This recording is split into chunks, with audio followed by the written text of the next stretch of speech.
वहाँ से लेकर शाम तक हमारे घर के अनगिनत काम और जिन्हें करते-करते ना हमारा पूरा दिन जो है वो कहाँ निकल जाता है पता नहीं चलता। क्या आप लोग के साथ भी ऐसा ही होता है कि घर के काम करते-करते कितना दिन कब निकल गया पता नहीं चलता? इसमें हम खुद के लिए तो बिल्कुल भी टाइम नहीं निकाल पाते। अस्सलाम वालेकुम एवरीवन, कैसे हैं आप सब लोग? उम्मीद करती हूँ कि आप सब लोग बेहतर होंगे, खुशहाल होंगे और मज़े में होंगे। अल्हम्दुलिल्लाह हम लोग भी सभी बेहतर हैं। सुबह से लेकर शाम तक काम करते-करते ना हमारा पूरा दिन निकल जाता है। फिर शाम में हमें रियलाइज़ होता है कि हमने अपने लिए क्या किया, हम खुद के लिए तो 5 मिनट भी नहीं निकाल पाए। फिर जब हमें थकान फीलिंग होती है, तो बस एक ही सोच बनती है कि सुबह उठते साथ ही और शाम होते-होते तक हम काम करते-करते इतना थक जाते हैं कि हद से ज़्यादा। वही हमें अपनी लाइफ़ जो है वो बहुत ज़्यादा बोरिंग लगने लगती है। तो आज कुछ मैं बहुत ही सिंपल से टिप्स एंड हैक्स आप लोगों के साथ शेयर करने वाली हूँ। सबसे पहली हैबिट तो ये आती है, मॉर्निंग में ना आपने थोड़ा-सा जल्दी उठना है और अपनी जो प्रेयर है यानी कि नमाज़ के लिए टाइम निकालना है।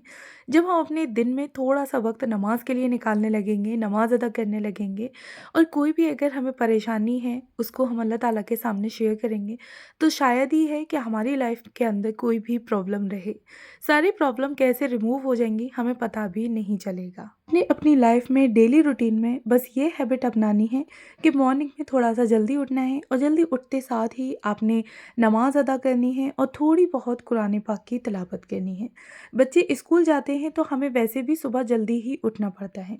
लेकिन अगर फिर भी कई माँओं की यहाँ पे शिकायत होती है कि रात में लेट सोने की वजह से हम मॉर्निंग में जल्दी नहीं उठ पाते।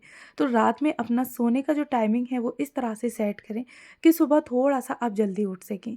और जब धीरे-धीरे करके आप जल्दी उठने लगेंगी, तो हर हफ्ते या हर 2 से 3 दिन के गैप के बाद आप ना 10 से 15 मिनट अपने डेली रूटीन में बढ़ाती जाएँ और धीरे-धीरे करके उस टाइम को आप अपनी नमाज़ पर सेट कर सकती हैं।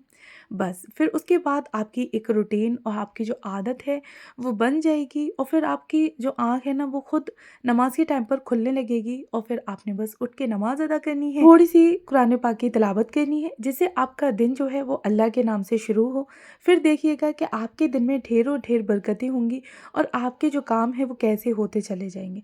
आपको खुद नहीं पता चलेगा कि आपके घर के काम कैसे चुटकियों में निपट जाते हैं। यहाँ पे ना जल्दी उठने से हमारा एक बेनिफिट और है कि जहाँ हमारी मॉर्निंग 1 से डेढ़ घंटे लेट हो रही थी ना, वहीं पे हम 1 डेढ़ घंटा अपनी मॉर्निंग जो है वो पहले कर रहे हैं।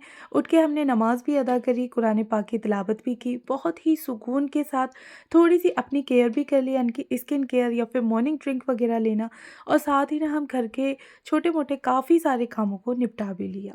जब तक हस्बैंड या फिर आपके बच्चे उठेंगे, उस टाइम तक आप काफ़ी हद तक अपने कामों को निपटा चुके होंगे। दूसरी बात ये है कि मॉर्निंग में उठते साथ ही ना आपने अपने मोबाइल फ़ोन में नहीं लगना है। अक्सर करके ये हमारी आदत होती है कि मॉर्निंग में उठे और उठते साथ ही हम अपने फ़ोन में जो भी नोटिफ़िकेशन पड़े हुए होते हैं ना, उनको देखने लगते हैं। व्हाट्सएप पे किसने मैसेज किया, इंस्टा पे या फिर कोई भी रील्स वगैरह हम लोग उनको स्क्रॉल करने लगते हैं। तो ऐसा करते-करते हमारे कब 15 से 20 मिनट, आधा घंटा गुज़र जाता है, हमें पता नहीं चलता। एक तो हम वैसे ही लेट उठे होते हैं, ऊपर से फिर हमारी टाइमिंग जो है वो थोड़ी-सी फ़ोन में बर्बाद हो गई। तो उठते साथ ही आपने अपने फ़ोन में नहीं लगना है। फ़ोन को एक साइड पे आप लोग रख दें।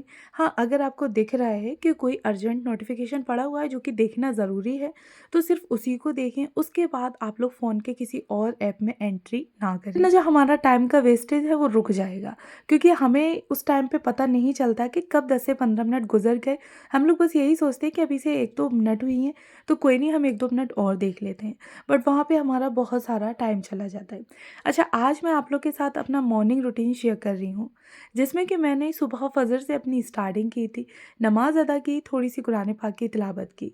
उसके साथ ही ना मैं अपनी थोड़ी-सी सेल्फ केयर भी कर लेती हूँ, जैसे कि फ़ेस वॉश वगैरह तो हो ही चुका होता है, तो बस उसी टाइम पे अपनी मॉइस्चराइज़िंग क्रीम लगाना, सनस्क्रीन वगैरह लगाना और अगर मुझे थोड़ी बहुत मेकअप वगैरह भी करना होता है ना, तो वो भी अगर मन है मेरा तो कर लिया, वरना नॉर्मली लिप बाम वगैरह लगा के मैं प्रेज़ेंटेबल हो जाती हूँ। मॉर्निंग के टाइम पे ही मेरे खुद के लिए 10 से 15 मिनट मुझे आराम से मिल जाते हैं। वहाँ पे ना मुझे एकदम से भागम-भाग नहीं होती। अच्छा, साथ ही फिर घर के भी कुछ ऐसे छोटे-मोटे काम होते हैं मेरे पास, जो कि मैं अपने निपटा लेती हूँ। बाद का मेरा काफ़ी हद तक जो टाइम होता है वो सेव हो जाता है। बच्चों के निकालने के बाद मेरे पास मोटे-मोटे काम होते हैं, जैसे कि झाड़ू लगाना, बर्तन धोना और घर की जो भी धुलाई या पोछा वगैरह करना है वो करना। क्योंकि कुकिंग वगैरह जो होती है वो मैं बच्चों के स्कूल जाने से पहले ही कर चुकी होती हूँ। बच्चे लंच बॉक्स लेकर जाते हैं तो उनके लिए मुझे खाना बना के देना पड़ता है। यही काम अगर हम थोड़ा-सा लेट उठेंगे ना तो फिर हमारे काम टाइम से बिल्कुल भी नहीं हो पाते। साथ ही ना फिर हमें भी एकदम भागम-भाग वाली अपनी लाइफ़ जो है वो जीनी पड़ती है और फिर थक-हार के जब हम बैठते हैं सारे कामों से फ्री हो सोचते हैं, साथ ही अगर हमारी खुद पे नज़र पड़ जाए आईने पर तो फिर हमें और ज़्यादा बुरा लगता है कि कुछ टाइम पहले हम कैसे थे और इतने ही वक्त में हम कैसे हो गए हैं। ये ना वहाँ हमारी जो लाइफ है वो इतनी भागदौड़ भरी है कि हद से ज़्यादा हम खुद के लिए 10 से 5 मिनट भी पूरे दिन में नहीं निकाल पाते और कई बार तो ऐसा होता है कि हमारी नींद तक पूरी नहीं हो पाती है, जिसकी वजह से ना हमारी हेल्थ पर, हमारी स्किन पर, अपने हेयर्स वगैरह पर काफ़ी बुरा इफ़ेक्ट पड़ता है। फिर हम जैसे थे वैसे नहीं रह पाते हैं। तो बस अपना थोड़ा-सा रूटीन चेंज करना है। अच्छा, अभी इस टाइम पे ना मैंने क्या किया कि मॉर्निंग में ही उठते साथ ही मुझे बेडशीट वगैरह चेंज करनी थी। बेडरूम की मुझे थोड़ी-सी क्लीनिंग करनी थी, यानी कि डस्टिंग करनी थी।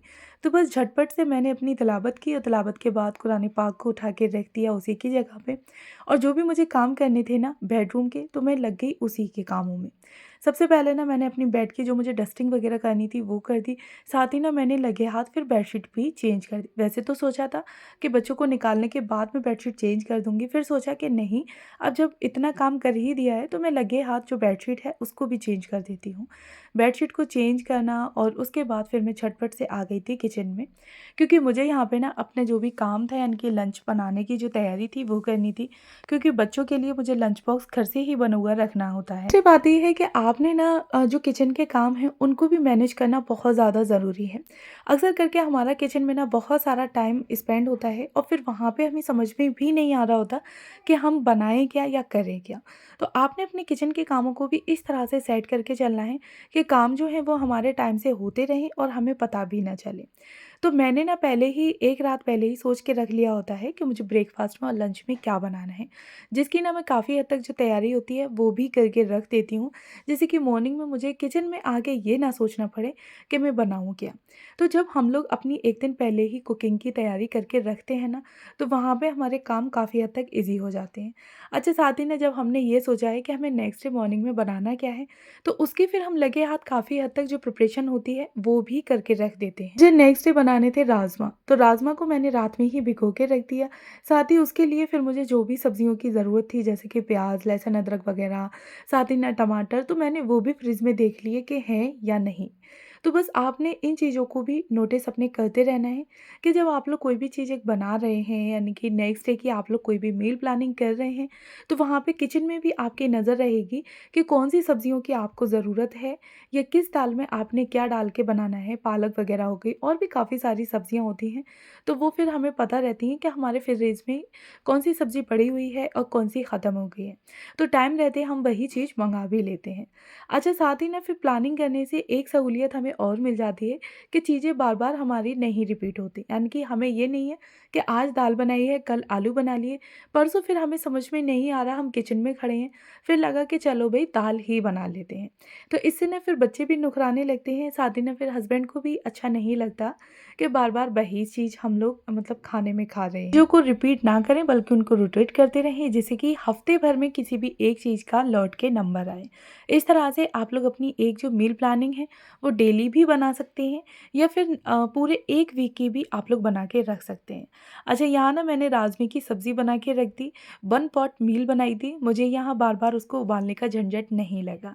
साथ ही ना फिर मैंने बच्चों को झटपट से रेडी किया, बच्चों को रेडी करने के बाद उनके लंच बॉक्स के लिए 2 पराठे बनाए और बच्चों को निकाल दिया स्कूल के लिए। उसके बाद बारी आती है सेल्फ केयर की, कि सबके साथ-साथ हमें खुद का भी बहुत ज़्यादा ख़्याल रखना है। ऐसा नहीं है कि हमने कामों को तो अपने सेट कर लिया, किचन को मैनेज कर लिया, लेकिन जब बारी खुद की आई तो हम खुद को इग्नोर कर रहे हैं। आपने बच्चों को निकालते साथ ही ना अपना जो ब्रेकफ़ास्ट है वो ज़रूर करना है। अगर आप लोग बच्चों के साथ कर रहे हैं तो काफ़ी बेहतर है, अच्छी बात है, लेकिन आपको लग रहा है कि बच्चों के साथ आपका जो ब्रेकफ़ास्ट है वो नहीं हो पा रहा, तो बच्चों को घर से स्कूल के लिए निकालने के बाद आप सबसे पहले किचन में जाएँ और अपने लिए एक अच्छी-सी ब्रेकफ़ास्ट की ट्रे लगाएँ।